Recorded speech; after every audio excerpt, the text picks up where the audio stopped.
안녕하십니까. 성기영의 경제쇼 아나운서 성기영입니다. 바보야, 문제는 경제야. 1992년 미국 대통령 선거에서 빌 클린턴 당시 민주당 후보가 조지 부시 공화당 후보를 꺾은 유명한 슬로건이죠. 변방의 주지사 클린턴은 이 슬로건으로 부시 행정부의 경제정책 실패를 부각시켰고 결국 국민들의 마음을 걷어냈습니다. 먹고 사는 문제와 직결된 경제에는 대선 판도를 바꿀 수 있는 중요한 이슈죠. 극심한 불황 속에 맞는 2024년 또 한 번 미국 대선 판도가 출렁일까요? 미국 선거를 중심으로 경제가 선거에 미치는 영향 생각해 보겠습니다. 연방준비제도의 기준금리 인하가 확실시되면서 뒤늦은 산타 랠리 기대감이 확산되고 있는 주식시장 상황 살펴보고요. 시장에 영향을 미칠 주요 이슈들도 점검해 보겠습니다. 이 시간 유튜브로도 함께합니다.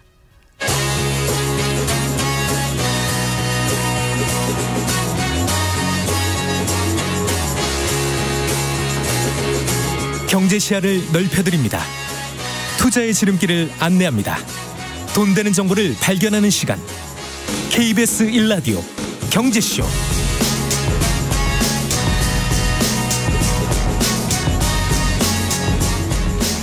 먼저 오늘의 주요 경제 뉴스부터 정리해드리겠습니다. 경제 뉴스 브리핑 손서구 경제평론가와 함께합니다. 어서 나오십시오. 네, 안녕하세요. 안녕하세요. 자, 그 대주주 양도세 기준이 완화되는지 여부가 지금 관심사인데 잠깐 좀 무산되는 듯 하다가 다시 또 급물살 타는 분위기인 것 같습니다. 네, 그러니까요. 사실 지난주까지만 해도 이제 기재부의 입장이 이 대주주 주식 양도세 기준 완화에 대해서는 전반적으로 좀 부정적인 입장이었거든요. 그러니까 추경호 지금 이제 경제부총리 지난주 이제 기자간담회가 있었는데 구체적으로 검토하고 있지 않다라고 언급을 했었어요. 그러게 말이에요. 그런데 네. 이제 이후에 대통령실 이제 개각을 통해서 새로운 경제팀이 꾸려졌지 않습니까? 이후에 지금 다시 급물살을 타는 분위기입니다. 대통령실이 이제 완화 방안을 검토하고 있는 것으로 알려지고 있고 이에 따라서 이제 앞으로도 기재부의 입장이 변화가 좀 불가피할 것이다 이런 관측들이 나오고 있는데요. 내일 이 최상목 신임 경제부총리 후보자 인사청문회가 예정돼 있지 않습니까? 네. 아마도 이에 대한 질문도 많이 나올 것 같고 기재부의 입장이 나오지 않을까 예상이 됩니다. 일단 최 후보자는 인청 답변서에서는 아직 결정된 바가 없고 의견을 청취 중이다라면서 중립적인 입장이긴 한데요. 지금 정부 안팎에서는 이르면 이번 주 안에 완화 방안이 발표될 수 있다 이런 전망도 나오고 있고 대주주 기준이 지금 현재는 10억 원인데요. 50억 원으로 상향되는 안 등이 거론되고 있습니다. 그러니까 지금 10억 원 이상일 때 양도 차익에 얼마를 지금 세금으로 내는 거죠? 지금 전체적으로 조금씩 다르긴 한데 양도 차익의 22%에서 33% 그러니까 20에서 30% 정도가 부과된다라고 보시면 되고요. 네. 그러니까 종목당 10억 원 이상을 보유하고 있거나 아니면은 지분율을 따졌을 때 네. 코스피는 1%, 코스닥은 2% 이상 보유를 하고 있으면 바로 대주주로 자격이 부여가 돼서 이 양도 차익을 내야 됩니다. 그러면 어떤 기준이냐?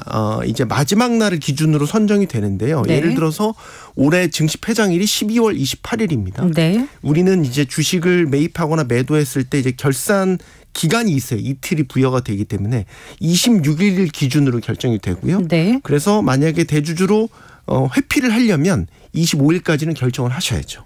그래서 이제 26일 기준으로 10억 원 이상 보유를 하면 대주주로 인정이 돼서 양도소득세 부과 대상이 되고요.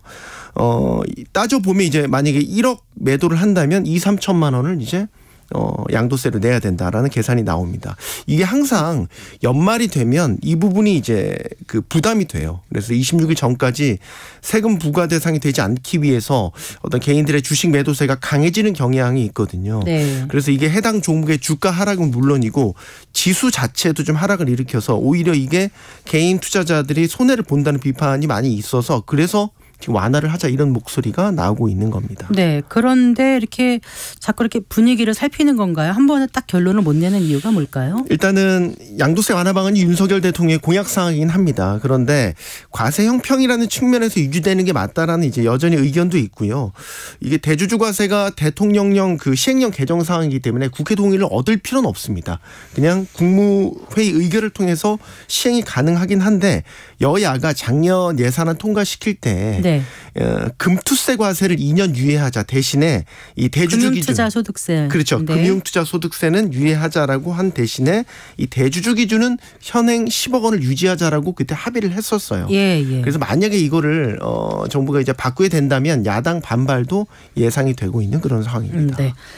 자, 올해 아파트 공급량이 13년 만에 가장 적은 것으로 나타났습니까? 네, 많이 줄었죠. 부동산 R114에 따르면요. 올해 전국의 아파트 공급량이 23만 1,549가구였습니다. 이게 2010년 그러니까 13년 만에 최저 수준이었고요. 이게 전반적인 주택 경기의 흐름과 비슷합니다. 상반기에 주택 경기가 안 좋았잖아요. 상반기에 공급량이 대폭 줄었습니다. 네. 올해 상반기 공급 물량이 7만 4,700여 가구에 그쳐서요. 그 전에 상반기와 따져보면 반도 안 됩니다. 45% 수준밖에 안 됐고요. 네. 그나마 이게 3분기부터 회복 조짐을 보여서 4분기에 이제 연간 공급량의 절반 가까운 10만 5천여 가구가 공급이 돼서 그나마 이 정도 수준입니다. 그러면 왜 이렇게 공급량이 줄었나 보면 건설사들이 이제 일단 미분양이 많습니다. 일단 자금 흐름도 안 좋았고 원자재 가격 부담이 있다 보니까 건설사들도 분양을 좀 대거 미룬 영향이 있다. 우리나라 같은 경우는 후분양이 아니고요. 선분양입니다. 네. 지어지기 전에 분양을 먼저 하기 때문에 미분양이 나면 실제 공급이 이루어지지 않는 경우가 많기 때문에 이렇게 건설사들의 그 건설 경기와 연동이 돼 있다. 이렇게 보시면 되겠습니다. 네, 청약 경쟁률은 어땠습니까? 전체 평균 경쟁률은 올라갔습니다. 그러니까 올해 전국 아파트 평균 청약 경쟁률이요. 12.3대 1로 전해와 비교하면 2배 정도 올랐습니다. 두 자릿수를 회복을 한 거고요. 다만 지역별로 양극화가 심했습니다. 네. 그래서 이제 예를 들면 서울이나 충북, 대전 같은 경우는 전국 평균을 웃돈 지역이었고요. 반대로 밑돈 지역은 세 곳이었는데 작년에 비해서 한 곳 더 늘어난 게 되겠고요. 사업장별로 보면 더 빈익빈 부익비가 심합니다. 그래서 올해 전국 아파트 분양 사업장 215개 사업자 가운데 31.2%에 해당하는 67곳의 청약 경쟁률이 0%대. 네. 그러니까 소수점 이하의 청약 경쟁률을 기록을 한 겁니다. 지역별로 따져보면 경기도가 가장 많았고요. 네. 인천이 그다음 순이었습니다. 네. 자, 그리고요. 부자들이 그러니까 인구의 전체 1%가 안 되는 부자들이 전체 가계 자산의 절반 이상을 보유하고 있다. 이렇게 나타났네요. 네, 이게 KB금융정책연구소에서요. 매년 한국 부자 보고서라는 걸 내는데요. 부자의 기준이 어떻게 되는 거죠? 네. 금융자산 10억 원 이상 보유하고요. 거주용 주택을 포함한 부동산 자산 10억 원 이상을 보유한 네. 국내 부자 수를 따져보니까요. 45만 6천 명으로 추산이 됐습니다. 그래서 이게 전체 인구를 따져보면 0.89%에 네. 해당이 되는데 이분들이 가진 전체 금융자산을 따져보면 2,747조 원, 우리나라 전체 가계 금융자산의 59%를 보유하고 있는 것으로 나타났습니다. 네. 자, 그리고 이 부자들 중에서 9명, 41만 6천 명은 이제 10억 원 이상, 100억 원 미만의 금융자산을 보유하고 있었고요. 네. 더 부자들, 100억 원 이상 300억 원 미만인 고자산가는 6.9%, 300억 원 이상 금융자산을 가지신 초고자산가, 네. 그러니까 정말 부자들이시죠. 1.9% 이렇게 각각 집계가 되렸고요. 올해 한국 부자들이 어디에 이렇게 자산을 뒀나라고 봤더니 네네. 예적금 보유율을 늘렸고요. 반대로 주식과 부동산 투자 비중은 줄인 것으로 나타났습니다. 네. 그리고 보면 이 조사할 때 부자들은 어디다 투자를 하느냐, 유망 투자처 이런 것도 조사하던데요. 네. 향후에 이제 3년 정도 중장기적으로 고수익이 기대되는 유망 투자처로 이 부자들은 거주용 주택을 44%가 거주용 주택을 지목을 했고요. 네. 또 주식, 이 복수응답입니다. 주식이 44%, 그 외에 거주용 외주택 네, 32.3%, 그 밖에 금이나 보석류에 투자하겠다 32%로 지목한 것으로 나타났고요. 이게 전년과 비교에는 확연한 차이가 납니다. 어떻게요? 2022년에는 거주용 외주택의 43%가 유망 투자처로 꼽았고요. 네. 거주용 주택은 39.5%, 그 다음에 빌딩이나 상가에 투자를 하겠다. 한동안 꼬마 빌딩 네. 붐이 있었던 게 그랬던 것 같죠. 네. 38% 지목을 했었죠. 네. 그러니까 부동산을 우선순위로 뒀고 주식이나 금이나 보석 같은 건 후순위였는데 이제 바뀐 거죠, 순위가. 그렇군요. 이런 것들은 이제 아무래도 경제 상황이 전반적으로 불확실하게 변하다 보니까 자산 가치의 변동성 위험이 큰 그런 곳들보다는 좀 안정적인 금이나 보석 또 기업 가치 등을 기준으로 한 개별 주식을 우선 투자처로 꼽았다. 이런 분석이 가능하겠습니다. 네, 잘 들었습니다. 고맙습니다. 네, 고맙습니다. 네, 손석우 경제평론가였습니다.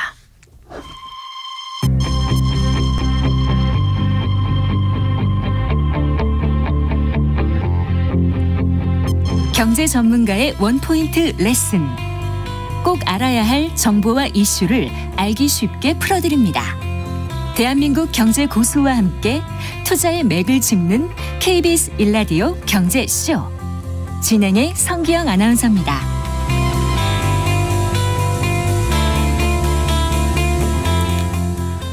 2024년은 선거의 해입니다. 1월에 대만 총통 선거를 시작으로 러시아 대선, 우리나라 총선, 또 유럽의회 선거, 그리고 미국 대선까지 빼곡히 들어차 있는데요.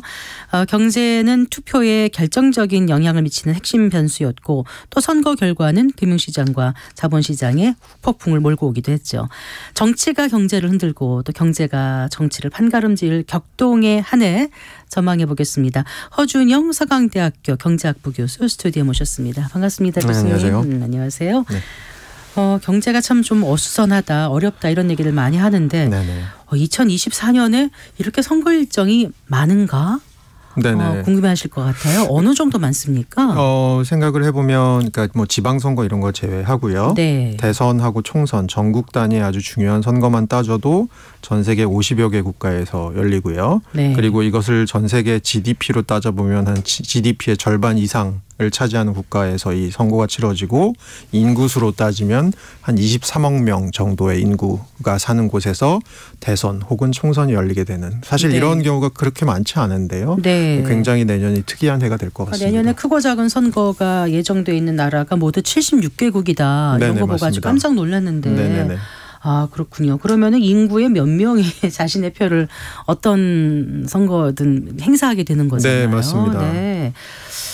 물론 이제 선거의 규모와 영향력은 각 나라마다 좀 다르겠지만, 네네네. 근데 역사적으로 이렇게 많은 국가에서 한 해에 그 투표장으로 향할 때는 없었던 것 같기도 하고요. 어떻습니까? 네, 맞습니다. 역사적으로는 사실 이렇게 많은 선거가 있고 많은 인구가 투표장으로 향했던 해는 아마 거의 처음일 것 같고요. 그리고 또 하나는 지금 이제 전 세계적인 어떤 경제적인 국면이라는 것이 네. 코로나 이후에 조금 풀리려고 하는 과정이지만 아직 굉장히 더딘 어떤 우리가 회복의 지금 과정에 있는 것 같거든요. 네. 그리고 작년에 저희 인플레이션이라고 하는 높은 인플레이션을 저희가 한번 겪었고요. 거기로부터 지금 빠져나가고 있는 단계인데, 네. 그렇게 보면 어떻게 보면 이제 경제 측면에서도 아직 이 어수선함이 가시지 않은 상황에서 이렇게 많은 선거들이 열려서, 또 선거라는 것이 한편으로는 기회가 될 수 있지만 네. 또 선거가 한편으로는 어느 당이 어떻게 집권을 하느냐에 대한 불확실성도 던져주기 때문에 굉장히 내년이 어떻게 보면 조금 어수선하면서도 불확실성이 크고 거기서부터 또 불확실성이 해소되는 방향으로 나아가는 한 해가 될 것 같습니다. 네. 그래서 1월에 대만 총통 선거가 있고 2월에 인도네시아 대선 총선이 있어요. 네, 맞습니다. 3월에는 러시아 우크라이나 대선이 있습니까? 맞습니다. 4월에는 이제 우리나라 총선이 있고 네, 맞습니다. 인도 총선이 있고 네. 또 5월에는 영국 총선이 네, 맞습니다. 11월에 미국 대선. 네. 네. 그런데 이제 보통 이렇게 선거가 있으면 어떻습니까? 그 각국에서는 보통 보호주의적인 통상 정책을 좀 강화시키는 분위기가 있지 않았나요, 교수님? 어때요? 네, 아무래도 최근 들어서 전 세계적으로 어쨌든 간에 저희가 트럼프의 집권 이런 것을 통해서 생각해 볼 수 있는 것이 결국은 우리가 80년대 이후에 세계화라고 하는 과정이 있었지 않습니까? 네. 결국은 더 많은 나라가 서로 문을 열고 더 싼 곳에서 물건을 생산해서 전 세계적으로 그 싸게 생산한 물건의 어떤 혜택을 누리는 그런 과정들이 있었는데 사실 최근 들어서는 저희가 세계화가 반대로 가는 느낌이 조금 들고 있습니다. 그래서 자국 우선주의, 자국 보호주의, 그래서 세계화를 통해서 우리가 이뤄낸 것들이 사실은 결국 우리나라의 자국들에 얼마나 도움이 됐었나 이런 것들에 대해서 다시 생각해보는 계기가 좀 있었던 것 같고요. 네. 그런 것들을 통해서 나타난 것이 어떻게 보면 뭐 트럼피즘이라고 부르는 미국에서의 트럼프의 집권도 될 수 있고 네. 그 이면을 사실 뭐 미국만 해도 보면 사실 중서부에 저희가 미국 중서부의 러스트벨트라고 하는 지역이 있지 않습니까? 네네. 예전에 굉장히 제조업 중심으로 아주 부유한 혜택을 누렸던 지역인데 그 지역들의 직장도 많이 없어지고 그러다 보니까 아무래도 미국에서부터 이런 어떤 우리가 세계화를 통해서 우리가 결국은 얻은 것도 있지만 굉장히 많은 것을 잃었구나 이런 것을 통해서 조금 다시 반세계화의 흐름으로 가는 흐름들이 있었기 때문에 그런 것들에 아마 내년 선거가 조금 더 영향을 주지 않을까 싶습니다. 네. 그래요. 이제 이코노미스트가 2024년 내년도 그 세계 경제를 전망할 때 이제 주요 변수로 꼽은 게 가장 먼저 이제 선거를 꼽은 거잖아요. 그래서 그 2024년 글로벌 경제 흐름을 정말 뒤바꿀 수 있는 주요 선거는 무엇인지 아까 뭐 76개국이라고 했지만 다 살펴볼 수도 없고 그중에서 가장 좀 이슈가 될 만한 그런 선거를 좀 살펴봤으면 합니다. 일단 어떤 거부터 꼽으시겠어요? 아무래도 제일 중요한 선거는 미국 대선이 아닐까 싶고요. 네. 뭐 시기적으로 보면 내년 후반부에 있기 때문에 좀 그렇지만 이미 사실 미국이 지금 어떻게 보면 고인플레이션 국면에서 조금씩 빠져나가고 있는 상태인데 네네. 그 인플레이션이 낮아지고 있다고는 하지만 사실은 그래도 인플레이션은 결국 가격은 계속 올라가고 있다는 얘기거든요. 네. 여기를 통해서 지금 소비자들이 굉장히 고통을 겪고 있는 부분이 있는 것 같고 네. 그리고 거기다가 미국이 최근 들어서 집값이 굉장히 많이 오른 것도 그렇다면서요. 있고, 많이 올랐다던데요. 그리고 네. 미국의 어쨌든 간에 선거 유권자들이 느끼는 거는 뭐 소비자 물가 지수 상승률이 몇 %냐라는 숫자보다도 본인들이 느끼는 어떤 체감이 있는 거니까요. 네. 그런 측면에서는 사실은 내년 선거에서 사실 경제가 굉장히 중요한 이슈가 될 텐데 네. 그런 측면에서 미국 경제가 어떻게 풀릴지 그리고 그것이 미국 대선에 어떤 영향을 줄지 그래서 누가 집권을 함으로써 사실은 미국의 정책이라는 것은 단순히 미국 내에서 끝나는 정책이 아니고 사실 전 세계에 영향을 줄 수 있는 정책 그리고 뭐 우리가 생각해 보면 최근에 미국과 중국 사이의 무역 분쟁 이런 것들을 통해서 전 세계 경제가 조금 부정적인 효과가 있다고 얘기를 하는데 또 그런 것들이 또 내년에 어떻게 풀릴지 그것은 사실 미국에서만 끝나는 문제라기보다는 우리나라를 포함한 다른 나라에까지도 큰 영향을 줄 수 있는 선거이기 때문에 저는 미국 대선을 뽑고 싶습니다. 그래요. 이제 미국 조금 이따 좀 더 자세히 얘기를 나눠보고요. 일단 가장 빨리 코앞으로 다가온 게 내년 1월 그 대만 총통 선거입니다. 좀 전에 미중 말씀을 하셨으니까 이게 그 미중 대리전이다 이런 말까지 지금 나오고 있지 않습니까? 어떤 의미로 그렇게 얘기를 하는지 좀 설명을 해주세요. 지금 현재 집권당이 이제 민진당이라고 하는 데인데 민진당은 아무래도 미국과 굉장히 가깝게 지냈고 사실 이번에 집권기에도 뭐 미국으로부터 무기도 굉장히 많이 사오고 친미적인 정책을 해왔고요. 독립 성향의 민주진보당인 거죠. 민진당 맞습니다. 그리고 제1야당이 이제 국민당인데요. 국민당은 상대적으로 이 중국에 가까운 정당입니다. 그래서 최근에 이 민진당에 대항하는 후보가 둘이 있었는데 이제 중국 정부가 뭐 손을 썼다는 얘기도 있고 그래서 어쨌든 야당 후보가 지금 단일화된 입장입니다. 그래서 국민당의 허우유이라고 하는 후보가 있는 입장이고요. 그래서 결국은 지금 민진당 대 국민당, 집권당 대 제1야당의 이제 선거 구도가 가고 있고요.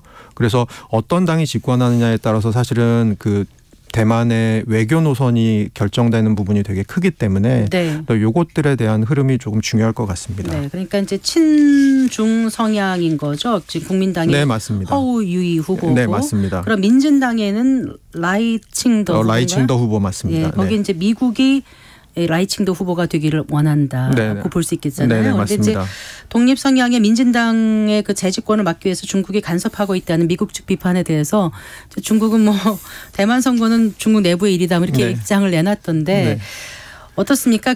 실제로 이제 민진당이 재집권을 하면 미국으로서는 어떤 이득이 있을까요? 아무래도 기존에 이제 친미적인 정책을 가진 나라가 계속해서 미국과 가깝게 유지를 하는 관계가 유지되면서요. 어떻게 보면 최근에 이제 청취자분들께서도 들어보셨을 법한 미국에서 나온 인플레이션 감축법이라는 것이 있습니다. 네, IRA가 있습니다. 이 인플레이션 감축법에 아주 중요한 그리고 반도체법이라는 법이 있습니다. 결국은 굉장히 앞으로 전략적으로 단순히 경제적으로뿐만이 아니고 전략적으로 중요한 자산으로 보는 것이 반도체인데요. 네. 전 세계에서 사실은 이제 TSMC라고 하는 어떻게 보면 가장 큰 반도체 제조업체를 갖고 있는 나라가 대만이고 그렇게 봤을 때는 미국은 대만이 단순히 어떤 정치적인 외교적인 파트너뿐만이 아니라 이렇게 반도체를 안정적으로 공급해 줄 수 있는 어떤 생산 기지로서도 굉장히 중요한 의미를 가집니다. 그런 측면에서 사실은 이제 대만을 좀 관리할 필요는 저는 미국이 있다고 보고 있는 것 같고요. 반대로 생각해 보면 이제 반도체가 무역 혹은 경제에 영향을 미치기도 하지만 안보적인 측면에서도 되게 중요한 측면이다라고 한다면 이 반도체 쪽을 가진 대만이 친중으로 가서 중국과 대만 사이의 반도체 교류가 조금 더 활발해지면 사실은 미국이 지금 되게 경계하는 것 중에 하나가 중국이 반도체가 너무 빨리 따라올까 봐 경계하는 부분이 되게 있거든요. 그런 부분에서의 경계감 이런 것들이 아무래도 미국으로 하여금 대만이 조금 친미 성향을 가진 정부가 계속 좀 들어서길 바라는 요인이 아닐까라고 보고 있습니다. 네.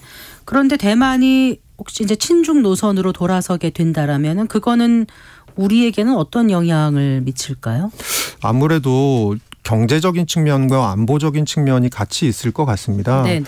먼저 안보적인 측면에서는 아무래도 친중 노선을 가지게 되면 미국과 대만 혹은 미국과 중국 사이에 이제 대만을 두고 조금 더 어떤 갈등과 반목이 좀 높아질 가능성이 있고 그랬을 때 전략 자산 이런 거 생각해 봤을 때 우리나라의 전략 자산 우리 주한미군이나 이런 부분들이 대만을 어떻게 또 관리하는데 일정 부분 가야 되는지 이런 부분들에 대해서 조금 우리와의 안보 파트너십에 좀 영향을 미칠 가능성도 저는 있다고 보고요. 그것을 떠나서라도 사실은 중국과 미국 사이에 조금 갈등이 높아지는 것이 우리 입장에서 혹은 전 세계 경제 입장에서 그렇게 좋은 것은 아니죠. 그게 첫 번째일 것 같고요. 두 번째는 이제 사실 중국에 우리가 최근 들어서 수출이 많이 줄고 있었는데 그 이유 중에 하나로 보는 것이 사실은 중국 내에서 팔리고 있는 반도체 같은 것들의 경쟁도가 우리나라 기업들과 대만 기업들이 좀 높아지는 것 이런 것도 좀 있는 것 같습니다. 그런 측면에서 이제 대만이 사실은 중국에 굉장히 중요한 반도체를 공급하는 나라인데요. 이 나라가 이제 조금 더 친중 성향을 갖게 됐을 때 우리나라 업체들에 미칠 영향. 아무래도 우리나라는 현재로서는 이제 미국에 좀 더 가까운 쪽으로 분류가 되는 나라이기 때문에 그런 측면에서 우리나라가 좀 경제적으로 이 중국의 블록 밖에 놓이게 되면서 얻게 되는 불이익이 또 있지 않을까라는 부분도 조금 보고 싶습니다. 글로벌 투자자들이 대체 시장을 찾아서 한국이 그 대안이 될 가능성이 있다. 여기에 대해서는 동의 안 하시나요? 아니 그럴 가능성도 있을 것 같습니다. 결국은 그런 측면에서는 어느 쪽이 더 큰 효과가 있는지 사실 그것은 우리가 미리 예단을 하긴 좀 힘든 부분이라서 이런 저는 조금 주의사항도 있다 정도로 말씀드리고 싶습니다. 가장 중요하다고 꼽으신 이제 미국 대선으로 좀 가볼게요. 가장 주목받는 게 역시 이제 트럼프 전 대통령 때문이 아닐까 싶은데 지금 지지도는 잘 나오고 있는 건가요? 어떻습니까? 최근에 500개 여론조사 평균을 한번 해봤더니요. 500개 최근에 한 걸 하니까 트럼프가 한 44.9% 전국 단위에서 그리고 바이든 대통령이 42.6% 그래서 트럼프가 약간 앞서는 것으로 나오고요. 저는 조금 이제 항목별로 후보 선호도 비교하는 정책별 선호도를 좀 보고 싶은 부분이 있는데요. 트럼프 후보가 앞서고 있는 부분은 경제, 국가안보, 이민 전쟁 여기 앞서고 있고요. 바이든 후보가 앞서고 있는 부분은 민주주의랑 낙태. 그러니까 어떻게 보면 좀 더 살갗에 와닿는 부분은 트럼프 쪽이 좀 앞서고 있는 것 같고요. 좀 더 가치지향적인 부분에 있어서는 바이든 후보가 앞서고 있는 것 같은 그런 느낌은 좀 듭니다.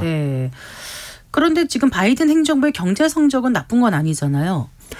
이게 물이 반만 남았냐 반이나 남았냐로 볼 수 있을 것 같아요. 그러니까 한편에서는 작년에 인플레이션이 미국 기준으로 뭐 9.1%까지 올라갔던 게 지금 어쨌든 3%대 초반까지 잘 내려오고 있고 네, 네. 그러는 와중에 미국 경제는 큰 침체를 겪지 않았어. 네. 이런 측면에서 경제 관리를 굉장히 잘했네. 운영을 잘했네. 고용시장 괜찮네라고 네. 할 것 같은데 네. 문제는 그 와중에 어쨌든 인플레이션이 높아졌다가 낮아지고는 있지만 인플레이션이 양의 숫자라고 하는 건 결국 가격은 계속 오르고 있다라는 거고요. 그렇죠. 예, 가격은 계속 누적적으로 오르고 있는 것 같아요. 제가 네. 한번 재보니까 2020년 1월에 코로나가 일어났을 때보다 네. 현재 미국의 소비자 물가 지수가 한 20% 정도 높습니다. CPI가 그 당시에 20% 정도 높습니다. 네. 가격이 한 5분의 1 정도 오른 거죠. 한 2, 3년 만에요. 네. 사실 이것들이 이제 소비자들은 체감을 하고 있을 거거든요. 그런 측면에서 얼마나 후한 성적을 줄 수 있을지 하는 예로 최근에 미국의 소비자들을 대상으로 한 어떤 서베이가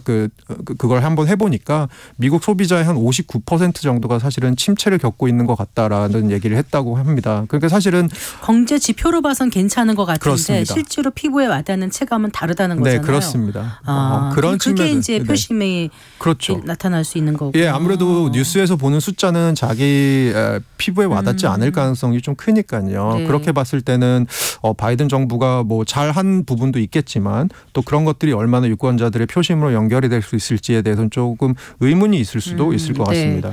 자, 그런데 그러면 그래서 그 바이든은 좀 억울한 부분도 있겠지만 만약에 트럼프 전 대통령이 재집권에 도전해서 성공한다면 일단 가장 먼저 그 변화되는 정책은 어떤 거라고 생각하세요? 우선은 이제 뭐 전 세계적으로 봤을 때 영향을 미칠 수 있는 정책들은 이제 관세를 조금 높일 것 같고요. 네. 왜냐하면 다른 나라에서 들어오는 제품에 대해서 관세를 좀 높게 부과해서 미국 제품을 조금 더 소비하도록 유도하는 방향으로 갈 것 같거든요. 관세를 높일 것 같고요. 네. 두 번째로는 뭐 감세를 하려고 하겠죠. 네. 트럼프 정부가 원래 이제 감세를 굉장히 중요하게 생각하는 정부고요. 네. 그 다음에 아까 잠깐 말씀드렸지만 전쟁에 있어서도 최근에 이스라엘 하마스나 아니면 뭐 우크라이나 러시아 전쟁 같은 경우도 지금 바이든 정부의 지지도가 그 측면에서 높지 않다고 트럼프가 오히려 더 높다고 얘기를 하지 않습니까? 그런 측면에서 있어서는 전쟁도 막 중단을 우크라이나 지원 중단 이런 거 할 것 같고요. 그리고 네. 조금 저희가 중장기적으로 저희가 사는 별 지구에 대한 생각을 해보면 이제 결국 기후 변화 이슈가 있는데요. 네, 네. 이 기후 변화에 대해서도 사실은 전에 이제 파리 협약 막 탈퇴하고 그랬잖아요. 네, 네. 그래서 바이든 대통령이 취임한 그날 다시 재가입하고 근데 그거 다시 탈퇴하고 이럴 것 같고요. 그런 여러 가지 영향이 아마 미국 그리고 전 세계적으로 있지 않을까라 생각합니다. 아까 그 IRA 잠깐 말씀하셨잖아요. 근데 이제 IRA를 없애게 되면 우리 경제에도 좀 영향이 있지 않겠습니까? 맞습니다. 그러니까 IRA의 핵심 중에 하나가 결국은 미국 내에서 전기차 같은 거 핵심 부품이나 배터리 혹은 제조하는 것들을 하라는 얘기거든요. 네네. 그래서 우리나라 기업들도 굉장히 많은 투자 협약을 이제 미국에다 해놨습니다. 약정을 네. 해놓은 상태인데 만약에 트럼프 정부가 다시 들어오게 된다면 이 전기차 시장을 다시 조금 둔화시킬 가능성이 굉장히 크거든요. 네네. 그러면 그런 측면에 있어서는 우리나라 기업들이 기존에 해놓은 투자 계획들에 관해서는 조금 위험성이 있는 부분이 분명히 있을 것 같고요. 네. 요거를 조금 더 크게 보면 저는 이런 것 같습니다. 사실 최근에 중국을 갔다 오신 분들의 얘기를 들어보면 가장 놀라시는 것 중에 하나가 길거리에 전기차가 정말 많아라고 얘기를 많이 하시거든요. 네네. 그 얘기는 뭐냐면 중국에서 사실 차세대 산업으로 밀고 있는 것 중에 하나가 결국은 전기차이거든요. 네. 미국은 그러니까 트럼프 정부가 들어오면 중국을 견제하는 아주 핵심적인 사항 중에 하나로 그 전기차 시장을 공략할 가능성이 굉장히 타겟으로 삼을 가능성이 저는 굉장히 크다고 생각하고요. 네. 최근 들어서 전기차 시장이 조금 성장세가 둔화되고 있거든요. 네. 그런 측면에서 이제 트럼프 정부가 들어오면 그 성장세 둔화가 조금 더 가속화될 것 같고요. 네. 그렇게 되면 이제 우리나라가 강한 부분, 뭐 제2차 전지라든가 이런 부분들에 있어서 조금 산업의 어떤 안 좋은 측면이 있지 않을까 보고 있습니다. 네. 그런데 그 어느 대학이죠? 그 레이 페어 교수인가요? 네. 이분이 이제 고안해낸 그 모델이 네. 그러니까 이제 경제와 대선과의 그 상관관계를 네. 그 수십 년간 그 예측해서 네네. 맞춘 그런 결과가 있지 않습니까? 네네. 그분이 올해 한 게 그 미 물가 상승률이 올해 3%, 내년 네. 2%를 기록하고 네. 내년 경제가 4% 성장하면 네. 민주당 후보가 대선에서 당선된다라고 네. 했거든요. 이번은 어떻게 맞출까요? 어떨까요? 지금 요거대로 가면 네. 그거 맞출까요? 아닐까요? 보단 저는 요거대로 가면 네, 요거대로 가면 갈 리가 없습니다. 가면 갈 리가 없습니다. 네. 그게 무슨 얘기냐면 네. 지금 글로벌 투자은행들이나 IMF나 이런 기관들에서 보는 내년 미국 경제 성장률은 한 1.6에서 1.45 정도 됩니다. 그러니까 올해 이렇게 금리가 높아졌는데 어쨌든 미국 경제 침체는 오지 않았고 올해는 한 2.6 정도, 5, 6 정도 성장할 것 같습니다. 근데 내년에 경제 성장률이 4%가 될 리는 거의 없을 것 같고요. 내년은 올해보다 좀 안 좋을 거로 보고 있거든요. 네. 그래서 이렇게 되면 사실은 바이든 정부의 재직 는 힘들 것 같다는 생각이 좀 드는데 또 다른 데이터를 좀 보면 직전에 정권을 탈환한 대통령, 그러니까 지금 바이든 대통령이 트럼프 대통령으로부터 정권을 탈환했죠. 네. 재선 시에 경제 성과와 대선 지지율 사이에 굉장히 유의한 상관관계가 있다고 합니다. 네. 그럼 결국은 내년에 경제 운용을 잘하면 네. 바이든 대통령이 조금 기회를 엿볼 수 있는 부분이 있지 않을까라고 생각은 하는데 네. 어쨌든 내년에 미국 경제는 올해보다는 조금 힘들 거라고 보아지기 때문에 아무래도 인플레이션이 얼마나 빨리 떨어져 주는지 그리고 나머지 측면에서 실업률 같은 것들이 얼마나 빨리 올라가지 않는지 전체적으로 굉장히 중요한 바이든 정부에 있어서는 내년 초반이 그렇게 쉽지 않을 것 같은 국면입니다. 미국은 지금 통화 정책을 그럼 어떻게 가져가려는 걸로 보세요, 교수님? 지금은 미국 연준은 조금 소프트 랜딩, 연착륙에 대한 기대감이 조금 큰 것 같습니다. 그래서 내년에 미국 경제가 약간 올해보단 둔화는 되지만 네. 아주 심각한 침체는 오지 않은 상태에서 살짝 침체로 들어갔다가 내년 후반부에 좀 빠져나올 수 있을 것 같다라고 보고 있는 것 같고요. 네. 인플레이션은 지금 3%대 초반대인 인플레이션이 내년 후반대 가면 한 2%대 중반대로 내려갈 것 같다라고 보고 있는 것 같습니다. 결국은 네. 소프트 랜딩이 가능할 거라고 연준은 보고 지금 통화 정책을 하고 있는 것 같습니다. 네. 자, 2024년 선거가 많이 몰려있는 해입니다. 주요 관전 포인트 끝으로 좀 정리를 해주신다면요. 아무래도 지금 전 세계 기관들에서 보고 있는 내년의 세계 경제는 미국 혼자 독야청청할 거라는 시나리오인 것 같습니다. 나머지 권역들은 좀 힘들 것 같다라고 보고 있거든요. 네. 그런 측면에서는 내년에 미국 경제가 어떻게 풀려나가는지가 미국의 선거에 영향을 줄 뿐더러 글로벌 경제가 내년에 어떤 구간을 지나가게 될지에 영향을 줄 것 같습니다. 그런 측면에서 조금 우리나라 경제 지표들을 보시는 것도 좋지만 또 한편으로는 네. 미국이 또 어떻게 내년에 1, 2, 3분기 정도를 지나가는지 한번 보시는 것도 굉장히 중요한 관전 포인트가 아닐까라고 생각합니다. 네, 잘 들었습니다. 고맙습니다. 네, 감사합니다. 네, 허준영 서강대학교 경제학부 교수와 함께했습니다.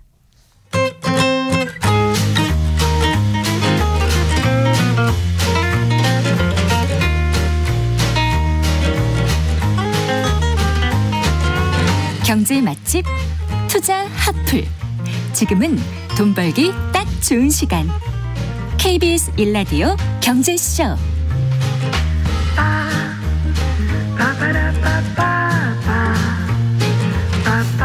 4시 36분입니다. 자, 이번 한 주 주식시장을 달굴 주요 이슈와 일정 살펴보고 또 현명한 투자 전략도 짚어보겠습니다. 이베스트 투자증권의 염승환 이사 스튜디오에 모셨습니다. 반갑습니다. 네, 안녕하세요. 안녕하세요. 자, 미 연준이 금리 인하를 예고했고 산타 랠리가 시작됐습니다. 일단 지난주 증시 한번 살펴보고요. 오늘 국내 증시 흐름도 잠깐 좀 말씀해 주신다면요. 예, 지난주 이제 FOMC 끝나고 나서 상당히 시장이 좀 환호를 했고요. 네. 예, 뭐 산타 선물을 줬다, 뭐 파웰 의장이 뭐 그런 얘기도 있는데 미국 증시는 그래서 7주 연속 상승세를 이어갔습니다. 그래서 네네. 뭐 거의 한 이제 2달 가까이 계속 오르고 있고 국내 증시도 견조했는데 오늘 이제 끝난 뭐 국내 증시도 상승에 이제 또 성공을 했는데 일단 사실 양도차익과세 좀 이슈가 좀 있잖아요. 세금 네네. 이슈. 예, 그게 아마 20일 이후에 대주주 양도차익과세 한도가 좀 10억인데 한 30억에서 50억까지 늘어나지 않겠냐. 주 중반 이후에 발표되겠죠. 네, 그러니까 그게 이제 주말에 뉴스가 한번 나오다 보니까 네. 오늘 그 아침부터 코스닥이 좀 분위기가 좋았거든요. 네. 그래서 오늘 실제 코스닥이 한 1.5% 네. 가까이 이제 상승하면서 잘 끝났고 특히 이제 개인 투자분들이 많이 들고 있는 업종이 2차 전지거든요. 그래서 네네. 2차 전지 코스닥이 있는 그런 기업들의 주가가 좀 강세를 보이면서 오늘 좀 좋은 분위기를 이어갔던 것 같습니다. 어쨌든 지금 세금 이슈하고 그 미국 연준의 이제 금리 이슈 두 가지가 가장 큰데 이게 이제 증시에 좀 우호적인 방향으로 일단 좀 잡히고 있어서 네네. 시장은 일단 강세장이 이어지고 있다라고 보시면 좋겠습니다. 그 파월 의장이 그 이제 예상 외로 금리 인하를 지금 선언한 거잖아요. 네. 미국 월가가 좀 많이 놀랐던 것 같고 네. 약간 페드 인사들도 좀 당황한 기색이 역력했고 네. 그 이후에 약간 좀 너무 나간 거 아닌가 해서 네. 약간 수습하는 그런 분위기도 있다면서요. 네, 그러니까 그 연준장 표현할 때 뭐 저번 제가 변호사라고 좀 얘기를 해서 좀 데이터 보고하고 좀 항상 너무 느리고 근데 이번엔 사람이 좀 바뀌었어요. 약간 츤데레 느낌이라고 해야 되나? 계속 좀 쓴소리 하다가 네. 마지막에 챙겨주는 갑자기. 네, 그러니까 갑자기 지금 선물을 안겼는데 시장이 전혀 예상을 사실 못했죠. 왜냐하면 이번에도 그 FOMC 전에 지표들이 이게 경제 지표도 괜찮았고 물가도 크게 떨어지지 않다 보니까 뭐 금리 인하 아직은 좀 멀었다라는 식으로 얘기하지 않을까 우려가 있었는데 네네. 예상을 깨고 금리 인하를 뭐 사실상 전격 선언을 했죠. 그래서 내년 3차례 정도 금리 인하 계획을 좀 언급을 했고요. 그러다 보니까 이제 주가와 채권 모두 다 좀 그 어떻게 보면 이제 가격이 모두 오르는 그런 좀 흐름이 나왔고. 일단 오늘 사실 이제 새벽 지난주 금요일이었죠. 금요일 날 이제 미국 증시 열렸을 때 존 윌리엄스 뉴욕 연방은행 총재가 네. 불 끄러 좀 다녔어요. 왜냐하면 이제 연준 의장이 너무 좀 세게 얘기를 하니까 이게 연준은 3번 인하를 지금 얘기를 하고 있는데 네. 시장이 6번을 지금 예상을 하는 거예요. 그래서 너무 이제 불이 좀 많이 나니까 이 윌리엄스 이제 어떻게 보면 이제 뉴욕 연방은행 총재죠. 투표권이 있는데 이분이 금리 인하 아직은 좀 신중해야 된다. 약간 이제 이런 식의. 그러니까 헷갈려요. 네, 도대체 누구 말을 들어야 될지. 근데 이제 파웰 의장이 왕이니까 네. 이제 시장은 그 발언에도 주목하는데 그만큼 좀 시장은 금리 인하 뭐 연준에서 조금 뭐 3번만 해도 그렇게 불편하지 않은 것 같아요. 시장은 6번 인하를 예상을 하고 있지만 결국 시장이 원하는 건 그거거든요. 2년 동안 이어진 금리 인상이 네. 공식적으로 이제 끝났다고 선언한 거잖아요. 네. 어쨌든. 그래서 내년에 못해도 3번 인하하는 거 아니냐. 네. 그쪽에 초점을 맞추고 있고 또 거기다가 인하하는 배경이 물가 때문입니다. 물가 상승률이 이제 많이 둔화될 것 같다. 네. 연준에서 내년도 경제 전망을 했는데 근원 물가 2.6%에서 2.4%로 하향 조정을 했거든요. 네. 그러다 보니까 이제 경기는 괜찮은데 물가가 낮아져서 금리를 낮추는구나. 이게 시장이 제일 좋아하는 거죠. 네. 경기가 안 좋아져서 금리를 낮추게 되면 시장은 좀 놀라게 되거든요. 당연히 경기 안 좋아서 낮추네. 기업 이익은 안 좋아지겠네. 이러면서 이제 주가가 좀 빠지는데 지금은 경기가 나빠서 금리를 낮추는 건 아니거든요.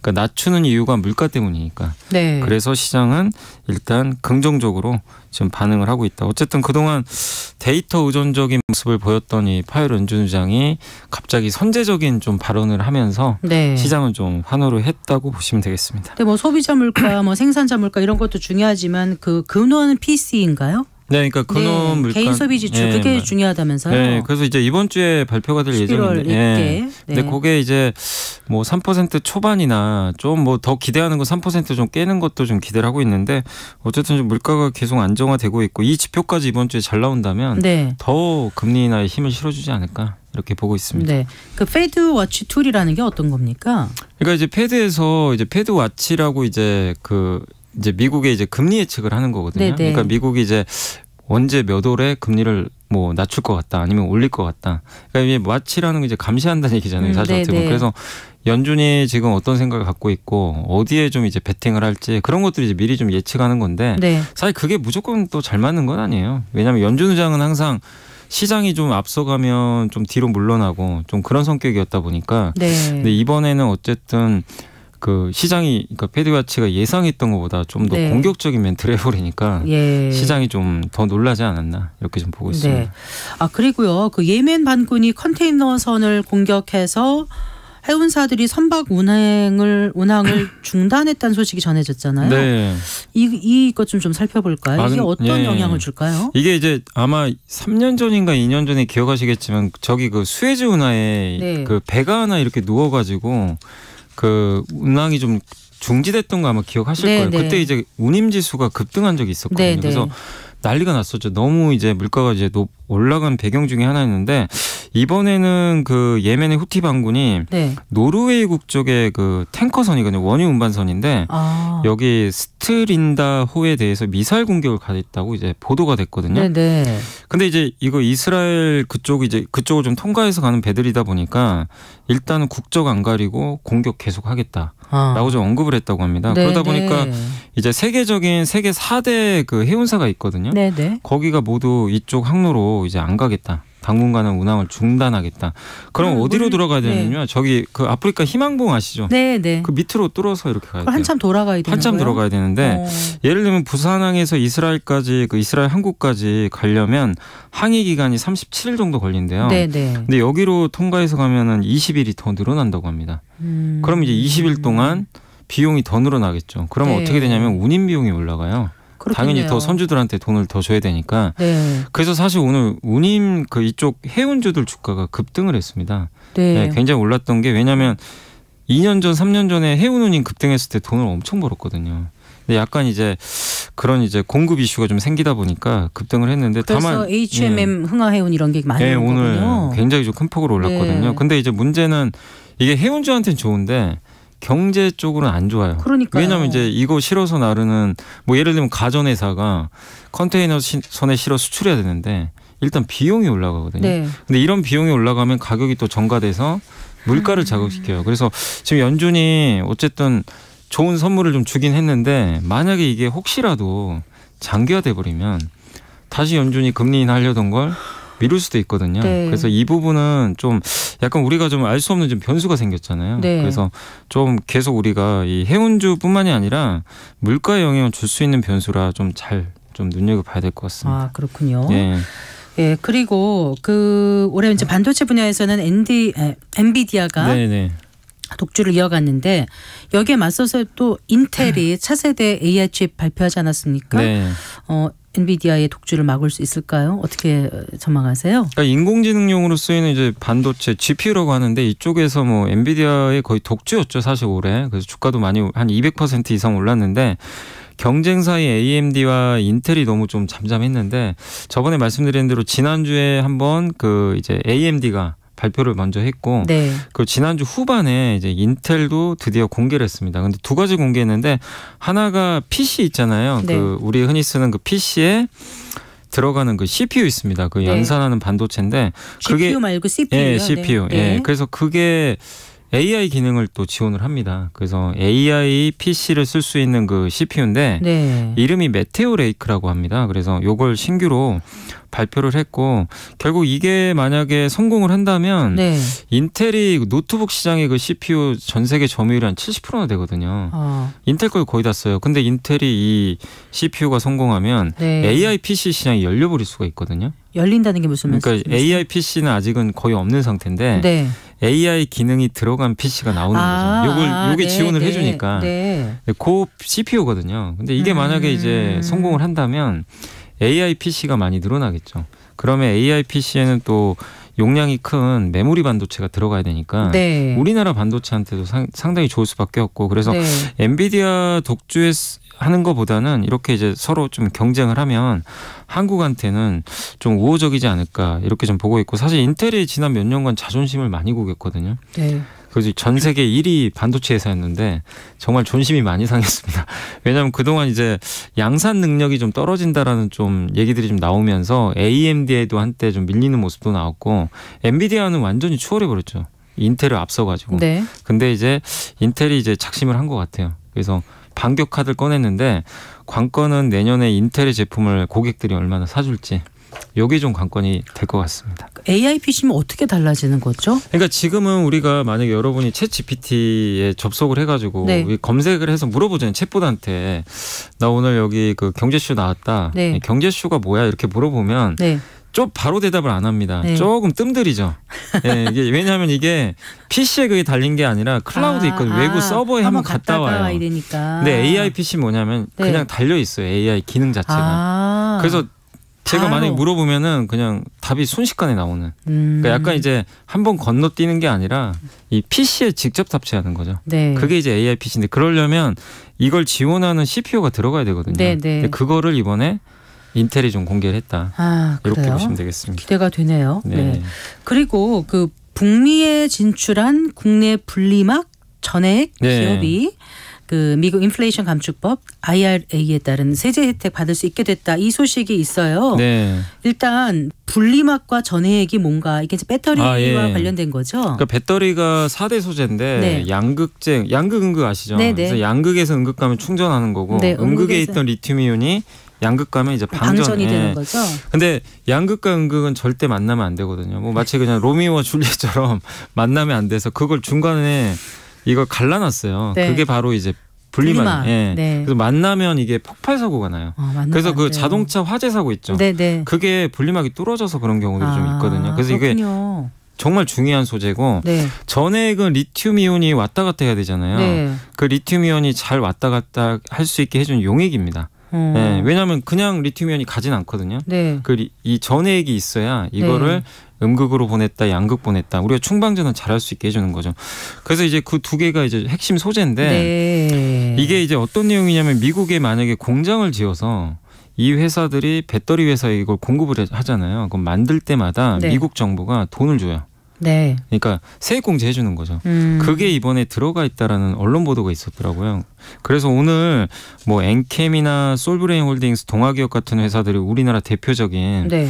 이쪽 그 전해액 회사인데 특히 엔캠하고 솔브레인 홀딩스는 미국에 실제 지금 공장이 있거든요. 네. 네. 그 이제 만들 때마다 보조금을 또 받을 수도 있겠죠. 엔캠은 조지아에 있고 네. 또 솔브레인 홀딩스는 그건 잘 모르겠고 동화는 테네시에 있다고 들었어요. 동아기업하고 덕산테코피아는 아직 있는 건 아니고 이 두 회사는 지금 증설을 미국 쪽에. 그래요? 그래서 아마 동아기업은 내년에 시작하는 거군요. 네, 이제 공장이 아마 완공이 될 겁니다. 네. 근데 이제 LG에너지 솔루션하고 테슬라가 거기 공장이 있잖아요. 네. 근데 기존에 중국 전해액을 좀 썼었거든요. 근데 이제 중국 거 쓰면 또 보조금 못 받으니까 아마 이 한국 회사들로 바뀔 가능성이 있습니다. 전해액이라는 건 무슨 묽은 황산이라든가 뭐 이런 거를 쓰는 게. 그러니까 이제 액이에요. 전해 질이라고 있고 거기에 네. 이제 전해 그 질하고 뭐 전해질 첨가제 이런 걸 몇 개를 넣어가지고 그걸 넣어서 이제 만드는 용액이라고 보시면 돼요. 근데 그게 액체로 돼 있는데 결국 리튬이온이 그냥 가진 않거든요. 네네. 이게 잘 가게 좀 도와줘야 돼요. 네. 그래서 그거를 전해액을 반드시 좀 넣어줘야 됩니다.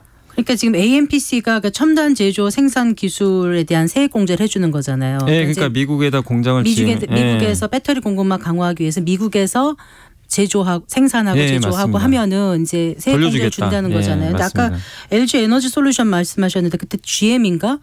거기서 LG 에너지 솔루션이 이제 AMPC 그 보조금 받는 거에 뭐 85% 달라 그랬잖아요. 그래서 한번 이 시간에도 얘기한 적이 있었던 것 같은데 혹시라도 이번에 이렇게 앞에선 세액 공제해주고 또 같이 요구하는 거 아닌가? 그거는 한번 확인해 보세요. 이것도 그러니까 잘 질문해 주신 게 네. 일단 언론 보도로는 이제 받을 수는 있는데 네. 혹시 받는 거 중에 일부가 또 자동차 회사에 들어가면 괜히 또 우리나라 기업들이 100 받는 약간 100 받는 거 좀 줄어들 수도 있잖아요. 네. 그래서 그거는 확인해 보시되 근데 아직까지 그게 뭐 구체적으로 어떻게 할지는 나온 건 아닌데 뭐 엄밀히 좀 체크는 해봐야 될 것 같습니다. 어쨌든 중국 기업의 가격 경쟁력에서 그동안 좀 밀려왔었는데 우리한테는 좀 단비 같은 소식. 일단은 굉장히 좀 좋은 호재라고 봐야 될 것 같습니다. 그리고 정부가 지난주에 그 로봇 정책 발표했지 않습니까? 뭐 2030년까지 100만 대를 보급하고 20조 원 이상의 시장으로 키운다. 네네. 그러면 이제 로봇 관련 주가도 괜찮겠네요. 그래서 올해 사실은 로봇주들이 좀 많이 올랐던 게 연초에 레인보우 로보틱스를 삼성전자가 투자를 했어요. 네네. 그러면서 올랐는데 근데 원래 올해 3월에 산업부에서 이제 국가첨단산업 육성 전략에서 로봇 내용을 발표하고 여름경에 한번 발표하기로 했는데 계속 얘기가 안 나오는 거예요. 그래서 이제 투자분들이 좀 기다렸는데 드디어 나왔습니다. 지쳤어요. 그런데 근데 나왔어요. 연말에 드디어 첨단 로봇 산업 비전과 전략 정책 발표가 좀 있었고 일단 투자를 더 확대하고 로봇 전문 펀드를 신규 조성하고요. 내년 상반기에 추가 발표가 있다고 합니다. 8대 핵심 기술 개발 로드맵에 여기 또 로봇도 있는데 로봇에 대한 구체적인 또 로드맵도 공개를 한다고 하는데 결국 우리나라가 로봇을 만드는 건 좋은데 그 부품들 있죠. 일본이 꽉 잡고 있거든요. 요걸 좀 내재화하겠다. 이 비중을 좀 늘리겠다. 이게 22.3%밖에 안 되는데 80%까지 좀 작업하겠다. 요게 좀 목표인 것 같습니다. 그래서 내년 또 상반기에 더 좋은 모멘텀들이 나오니까 물론 로봇주들이 좀 약간 주의하실 건 주가들이 너무 많이 올랐어요. 그래서 약간은 좀 쉬어갈 수는 있겠지만 정부 정책이 워낙 좀 좋기 때문에 계속해서 좀 장기적으로 좀 볼만하지 않나. 그리고 지난주에 또 아마 테슬라가 만든 옵티머스 로봇 보신 분들 계실 거예요. 잘 만들었더라고요. 그래서 로봇은 어쨌든 테슬라도 계속 주목을 좀 할 필요는 있는 것 같습니다. 자, 뭐 증시 얼마 남지 않았고요. 어떤 전략을 끝으로 세워가지고 가면 좋을지 그리고 주요 일정 간단히 짚어주시면. 네, 일단 이제 그 내일 모레나 뭐 조만간 양도세 관련한 이슈가 발표되면 아마 불확실성 해소가 될 것 같고요. 네. 내일 일본에서 중앙은행 총재가 이제 금리 결정을 하는데 엔화가 아마 마이너스 금리를 이제 그 폐지하겠다라는 식의 발언이 나오면 엔화가 강해질 수도 있어요. 그래서 엔화 투자하신 분들은 한번 좀 지켜보시고 뭐 어떤 멘트가 나올지 모르겠지만요. 보시고 수요일 날은 이제 삼성의 경쟁사 마이크론 반도체 실적이 있으니까 체크하시고 어쨌든 좋은 분위기 좀 이어지는데 다만 좀 주가들이 좀 올랐으니까 일부 좀 너무 많이 오른 기업들은 쫓아가지 마시고 지금 좀 소외받은 기업들 위주로 좀 보시면 어떨까. 대표적으로 뭐 인터넷 음식료 그다음에 이제 치과 관련된 기업들이 있거든요. 임플란트나 여기나 피부 미용 의료기 관련 이쪽이 좀 약간 소외받았거든요. 그래서 그런 쪽도 한번 주목해 보시면 어떨까라고 좀 보고 있습니다. 네, 잘 들었습니다. 고맙습니다. 네, 감사합니다. 네, 이베스트 투자증권의 염승환 이사와 함께했습니다. 마칠 시간입니다. 성기영의 경제쇼 오늘 순서 여기서 인사드리겠습니다. 저는 아나운서 성기영이었습니다. 고맙습니다.